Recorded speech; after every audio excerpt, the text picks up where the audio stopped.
everybody. Hello, we're back. We are. And so well, actually, you are back. Yes. She tried leaving me too, but I went and hunted her down and brought her back. Yes, but back with more ideas. Yes. And inspiration. Yes. Stuff that they're going to be sharing with us over the next little bit. They were able to sneak down to Baby Lock Tech. And so, to my understanding, Baby Lock has released or is releasing 4 new machines. Yes, so this fall there'll be 4 machines. There'll be a new, what are they called again? There's the Anthem, which is a machine that has a longer throat, 11.25-inch arm, right? Yes. And a bit of some kind of stitch regulator, it looks like. There's going to be a new 8-thread serger, and they're calling it the Splendor. They're going to have a new embroidery-only machine called the Reflection with a 9.5-inch by 14-inch hoop. And they're updating the Venture, the 10-needle machine. It'll be the Venture 2. So super technical name change on that one. Yes, very technical. So we're really excited to get these in and show them to you. So they'll be coming this fall. So watch, we'll have lots more details coming and that. So they process everything that they learned down there and some of the great ideas that you guys, and you start putting that into. Yeah, and then of course, from all of our classes, we always come back with all these ideas that we hope to put into place over the next few months, right? So I got work coming, I guess, now. Well, yes, they get ideas, I get work. I know, but it helps, right? It does. It's so much fun because you learn all this stuff, and then now that you're back, though, then you're like, okay, now how do I implement it all, right? Yeah. So. Our Kona sale is still Yes. going on, so Yes. this is the second week. So if there's still some colors to choose from, so if you haven't been in, plenty of colors to choose from. We have so many colors. Now, granted, there are 365 colors. I probably should have counted how many we have. We have a lot of colors, though. So come on in, check it out, because there is lots to choose from. What's funny is we had a lady come in and go, "That's all you have?" Seriously?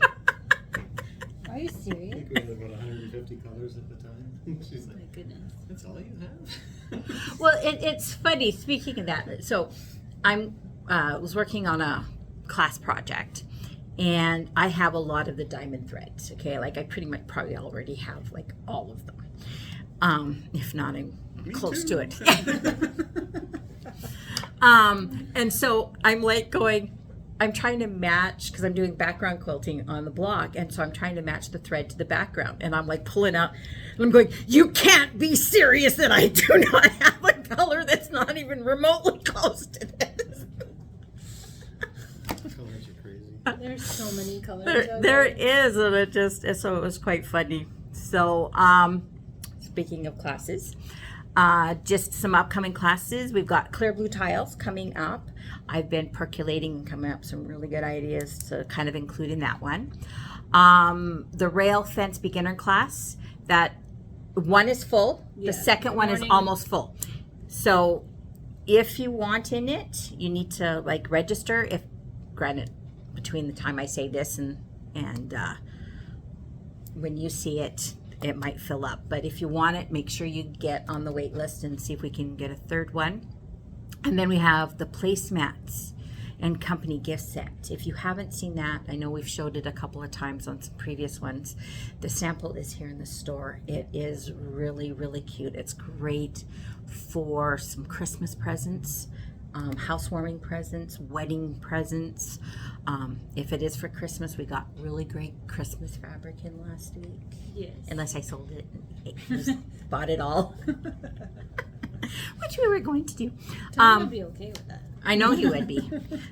Ramon might not be. No. What's for dinner? Look at the fabric.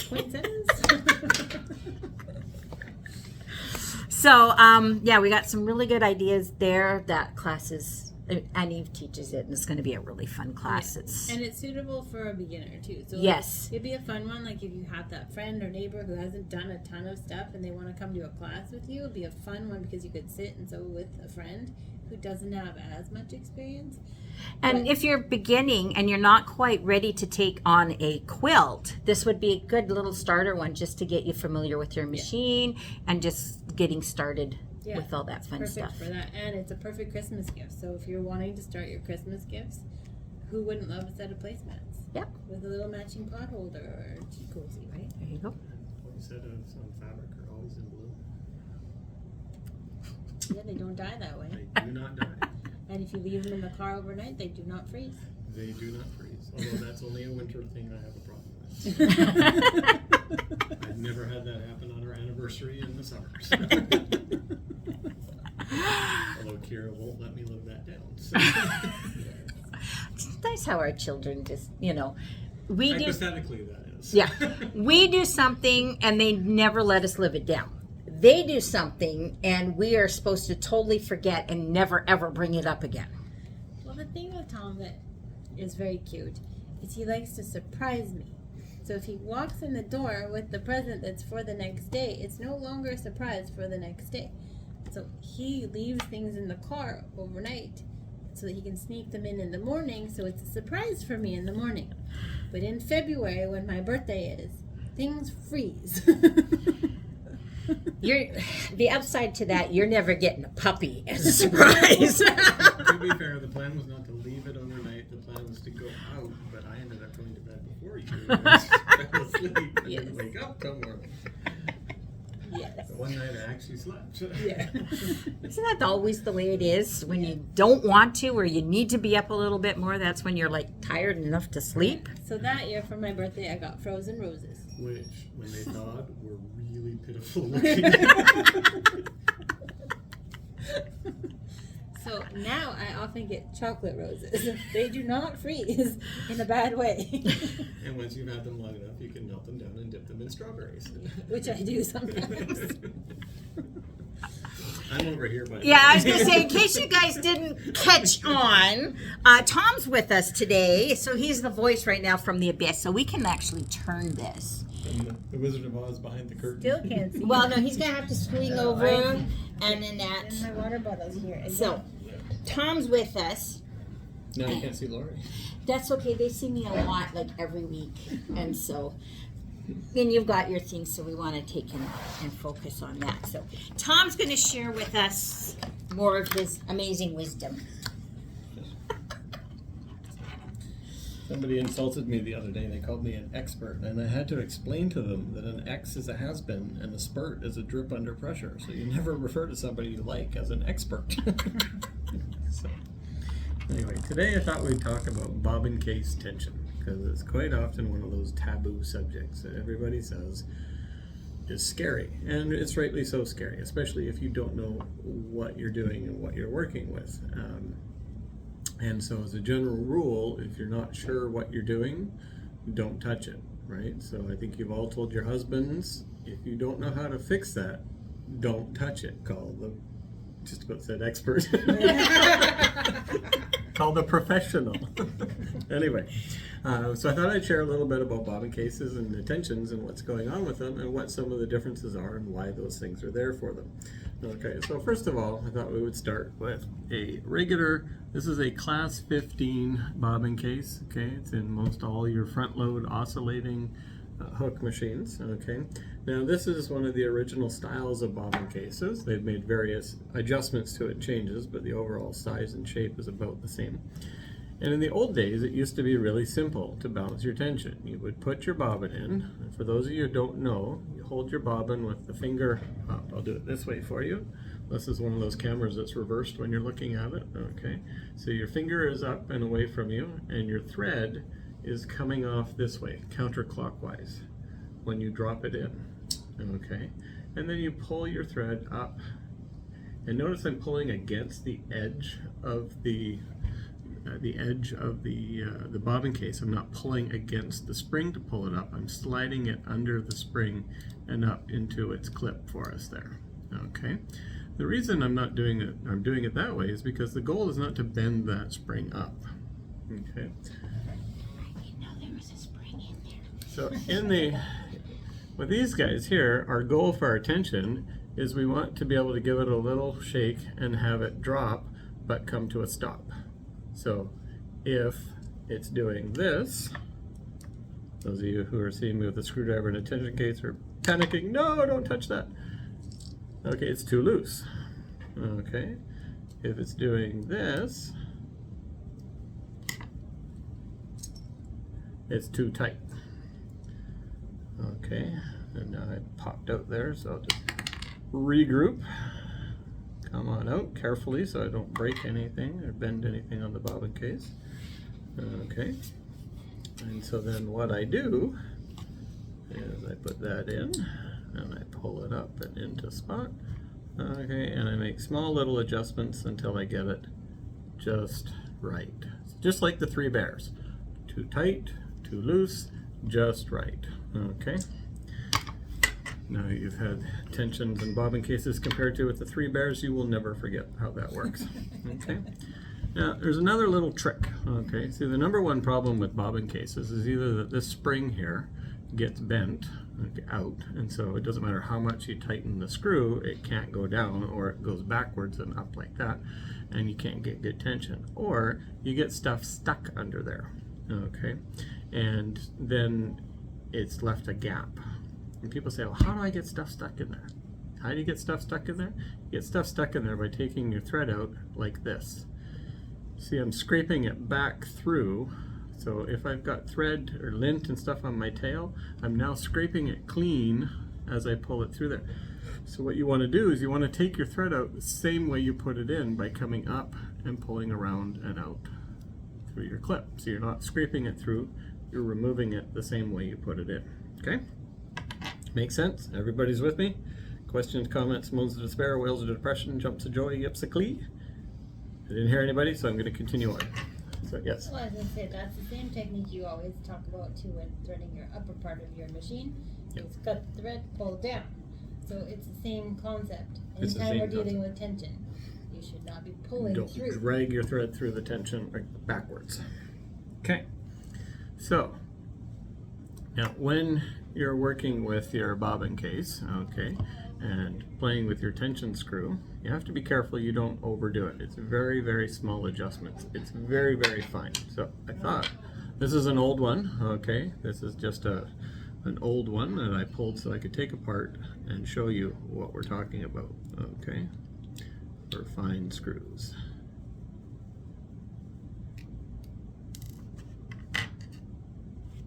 So that is my tension screw. Uh-oh. Can I see it? I have a screw loose. Can you see that? There we go. Okay, see how tiny that little guy is? Okay, and then when you got to put, if you take it all the way out, you got to put it back in, you're fighting with that tiny little guy. Okay, also, if you pull out, unless you have a magnetized tip, okay, it's going to fall and it's going to bounce. And It's also not very it's tall. gone. It's very, very short. Very, very short. Okay. It's not even fun size. It's No, smaller than fun size. It's makes a teacup poodle look big. So, It's not even a good size for a diamond. so no. And that would be called a diamond chip or something like that. Yeah. This is what gets scraped off the diamond to make the nice princess cut. I don't know, is princess cut the right cut? Well, there is a princess. There is a princess cut? Yeah. Is it a good cut? I don't know enough about diamonds. Yeah. Okay, I'm not gonna worry about that right now. Okay. So, sounds pretty simple so far, and then the world changed. We went to drop-in rotary bobbins for most all of our machines.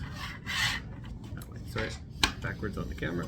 Okay, and so now when you got a bobbin case like that, okay, you can't really test it by dropping it, okay, and especially considering that this way I'm pulling up, and that's not the direction the tension is coming, it's actually coming across like this, okay, and so it's not accurately represented. And then there are all sorts of different preset tensions for your bobbin case, okay, and in the land of bobbin cases, they've really focused on not wanting you to adjust them. So if you look really closely at that one, you see green paint on the tension screw, okay, so you cannot adjust that without scraping at the paint and everything like that. It is also, you notice when we played with this one, it was a tight friction, so it was not going to vibrate or move. Once I loosen this or tighten this, it's now going to start moving. That paint is broken. Sometimes they use a glue and sometimes they use a paint. And they're preset at the factory and never to be touched. Every brand that has a bobbin case like that also has bobbin cases for you to be able to adjust. Okay, and so if you're doing projects, especially if you're getting into specialty threads or bobbin work and stuff like that, people who are doing that, they will have their regular sewing bobbin case, and then they'll have my mess with sewing bobbin case. So they never take their good bobbin case and mess with it to do their bobbin work or their specialty thread work. They keep their good bobbin case here by their sewing scissors that their husband will never touch. Right. Okay, and they have their other bobbin case that they play with, and that's where they get their screwdriver out and they start adjusting and playing. Okay, and if you're doing like ribbon work or really thick bobbin work, they'll quite often take the screw completely out and you just have the thread coming through the position. These you also can't just adjust to a setting like we did with our first bobbin case. And just off the top of my head, I can think of, like with the Janome, for example, they have a blue dot bobbin case, and those are preset to 8 grams of tension. And they have red dot bobbin cases, which range from 10 grams, 13 grams, 15 grams. And then they have yellow dot bobbin cases for embroidery, which are 20 grams. And yeah, so there's a gauge that we use to actually test and set those for the actual gram weighting. Okay, and then we have a special Newton gauges for measuring the tension coming through the upper tension as well when you get into the big high-end machines, because it needs to be this setting for that function and this setting for that function, and you can't just guess and test like you did with the basic mechanical machines, and you get a feel for it and away you go.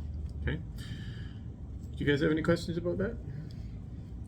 No, but when you took the thread out of that bobbin case, you also bent backwards. You didn't pull it out. That's right. So this is my bobbin case, okay, and I'm down in the bobbin case and I'm through, okay, so this is down in the machine, okay, my needle plate is here and I'm taking my bobbin out. I lift my bobbin out, you see my thread still there, and I take my thread and I wrap it back around and out. I don't lift it up and scrape it clean through my bobbin.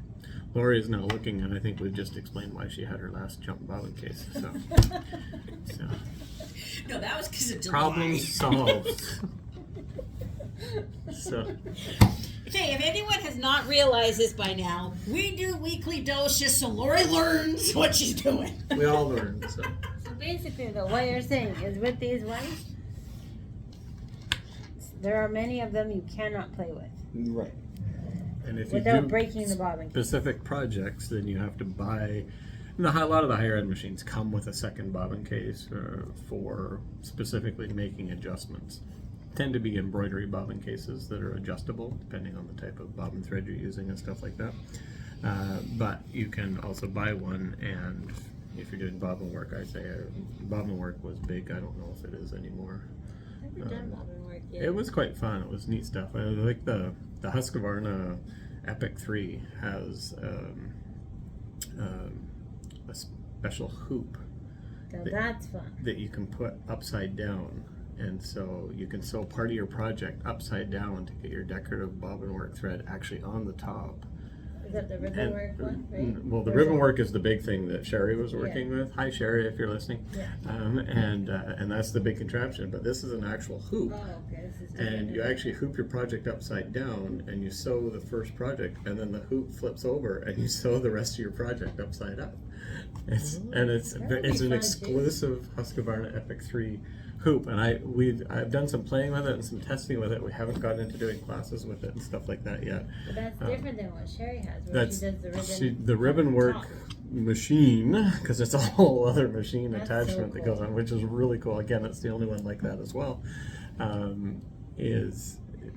It's a whole contraption for doing couching and ribbon work and yarn work and stuff like that right on there, and it manually feeds it in and runs it through. It's just, we'll show you someday some of the stuff I've got that some samples. I think we've shown them before, but we should get them out. you get them out and do some more playing with them and stuff like that. Sherry says there's a Santa Claus on there, and the beard is ribbon work, Yep. and she keeps promising one day she's going to make that and share with us. So I can't wait to see that.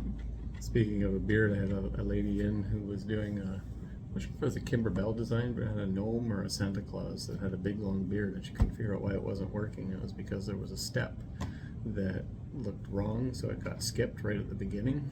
It's actually pulling the thread way down, and then you stitch over top of everything, you clip it, and you get these long fluffy beard. No, that's Or is that OESD, or is that? No, that's Beyond the Frame. Beyond the Frame. That would have been last week's Kimberbell Day. We're doing a gnome. We did not the Kimberbell Day, but our thing. We did a gnome, and yeah, you do the big long beard. Long Yeah, beard, it was, but the directions, they just on screen, it doesn't even show the big stitching. It's just kind of a line here and a line here. And it's like, let's see what it's doing in there, because that has got to be where it's going on. And you so turn there's off some, your jump stitch, and then it jumps back and forth, and then you trim it, the bobbin threads on the back. Yeah. And then you put the wash away on top, and then it does the little face thing, and then afterwards you curl the. Oh yeah. There's some very, very talented designers and educators out there doing stuff. And basically, the engineers design these machines, and they design the setup. Here's what we're doing, and then the educators and the creative people like you out there, you go, well, if we do this or we do that, we can make it do this and do that, and then eventually they put a function in for that or a button in for that, and make it easier, but and then your secret's out. But yeah, lots of The fun only other stuff. thing that I wondered about Yep. is, and I don't know if you tell me to do this or if you want other people to do this, but you've said sometimes when my bobbin tension isn't good to clean it out. Ah, yes. But So I struggle with this. okay, so if all of a sudden you have thread coming up, your bobbin thread is coming up, it means one of two things. Either your thread up top is pinched on something and pulling so hard that it's just pulling everything up, or your bobbin case is all of a sudden gotten really loose and it's not holding the bobbin tension down anymore. Well, if something happens suddenly, it's because something changed suddenly. And so if all of a sudden you've got stuff coming up, okay, then chances are you probably just changed your bobbin, okay, and when you took it out, you didn't do what I just told you to do, and you scraped it clean, and you put a piece of thread in here, okay, Or lint. in lint. Doesn't have to be much, okay. I just had a great big upholstery machine in that was locked up solid because of a little piece of thread that long that got stuck in the rotary hook system. Now this machine will throw through canvas that thick at 2200 stitches a minute, and it was locked up solid because of a tiny little piece of thread in the hook. Okay, so what you want to do is with a fine screwdriver like this, and I don't know if we can come closer with this, Lori, so we can see where we're going here. Okay, so you've got your tension spring right. Pull it down. There we go. Tension spring is the outer side right here. So there's the main piece that you pull your thread into, and it gets pulled between a little metal spring on the outside. So what you want to do is you want to take a fine screwdriver and just gently open it up a little bit, just like this, so you can see down inside and go, is there a piece of thread stuck down there, or a piece of lint down there? And then use a little fine pin to flick it out. Sometimes you can also see it sitting right down here at the bottom of this track. If you see a little piece of thread in there, it means you pulled it out backwards and a little piece of tail of thread was caught on there and wiggling around and got scraped clean when the thread got pulled out. If you take the bobbin out properly, like this, up close, okay, so you're in like that, so your bobbin is in there. So if you lift up your bobbin and you pull the thread back out the same way you pulled it in, you're never scraping it clean, and you're never getting anything stuck down in there, and then you never have a problem. But if you do get something in there, you can clean it out. You can clean it up. Yeah, that's the first thing to check. And if you're unsure, then come and see us. Don't start playing with the screw. If something happens suddenly, it's not an adjustment. It's something changed suddenly. The threading came out of a thread guide. The the thread got pinched on something somewhere up top or down below, or something is now holding something open on there. It changed suddenly. So don't start messing with screws and stuff like that. Well, I think that was So, good and information. there is no such thing as you get 10 scrape cleans free before Murphy will allow one to stick in there. It could happen on your first time. You might sew for 20 years and always do it properly and never have a problem, and the one time you do it backwards, it deposits something in there, okay? Because you messed with the spirits and with Mother Nature, and she came back It's to July. haunt you. It was July. Alright. I need to come up with a standing face, because every time he talks, I look guilty. Because you learned something. Yes, But that's the goal of your videos. it is. You And want I need to to go teach them. home and teach that to Macy, because she's been using the machines too. And so she's been helping me change, like when we did the tile seam. There's like 30 thread changes in that. And so she would have been helping me change those threads. And there would have been a few times, like when we're out of the bobbin, she would have, so making sure she's doing it right, not just me. So I'm going to blame her that she. Throw the children under the bus, right? So I'm more than happy to throw the children under the I bus. always say, if you haven't learned something today, then you haven't been doing enough. Because and it can be a little thing or it can be a big thing, but every day you should be learning at least something new. Yep. And there's a saying we saw in a school the other day: have the courage to be wrong at something. And It we means you're learn. trying things and learning. Well, and that's just it. I think it's better to fail sometimes, like the first time, because then you learn. And I know when we teach classes, like for when I said, if you mess up, that's okay. And I've told a lot of them, I said, let this project be the one, that even though you brought it into class, it doesn't have to be perfect. If you're whatever, if you screw it up, that's okay, because you've learned. And then you not only learn what went wrong, but you also learn how to fix it. Because none of them can take me home. As much as they're all pounding, but on the third time you're screwing it up, that's on you. Yeah, that's on you. But it's just, let it be wrong, learn, because, when you make those mistakes, not only do you learn how not to make it, but you also learn how to fix it. And because I'm not always going to be there when they go home. And if they can't figure out how to fix it, then you get frustrated and you don't come back. And you stop doing this stuff. So I screw things up left, right, and center. Just I do so I it can just to learn it. test to see if people are paying attention. Yeah. Alright. So so we learn Right. things. I need to go home and teach it to Macy so she doesn't mess up my machines. And I guess Does she next watch week, this program? Nope. Does she know you throw her under the bus? Nope. No? Okay, so you're safe, eh? I'm safe. and next week we can quiz and see if Deb does it right, because she'll be back and we'll see if she watched it and knows the right way to do it. Oh, that's true. But now you warned her. Only if she Only if watched she it. watches it. But if She she watches does. it, she would know. She does. When she's not on it, she watches it because she comments Oh. on the net. But if she's on it, she won't watch it. Well, maybe she'll comment and tell us if she does it right. Okay, maybe.